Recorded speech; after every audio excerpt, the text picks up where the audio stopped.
Ton augmentation annuelle, c'est même pas le prix d'un plein d'essence. Vous savez que la moyenne d'augmentation des salaires en France, elle tourne dans les alentours de 2%. Alors sur un salaire de 1500 balles, donc juste au-dessus du SMIC, bah ça fait 30 balles. Un demi plein d'essence quoi.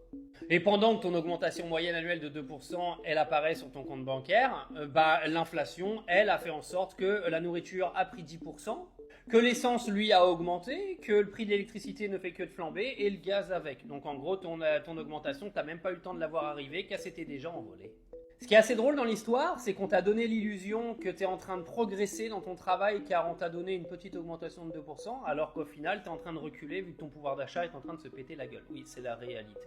Car vous pouvez me sortir ce que vous voulez, à la fin du bal, c'est l'argent qui paye tes factures. En gros, tu t'es cassé le cul pour une entreprise toute l'année, pour faire plaisir à un patron, pour qu'au final, il t'augmente d'un demi-plein d'essence par an qui s'est envolé à cause de l'inflation. Non, juste pour dire que si aujourd'hui tu avais décidé de changer ta vie, d'avoir des grosses augmentations de salaire ou des augmentations de revenus, c'est pas en allant demander à ton patron. Mais sûrement en augmentant tes capacités à te créer des revenus complémentaires à côté de ton travail. Donc la prochaine fois qu'on te parle d'augmentation, demande-toi si tu veux une augmentation de 30 € par an ou s'il n'est pas plus intelligent d'aller te former en dehors pour pourquoi pas faire une augmentation de 3000 €.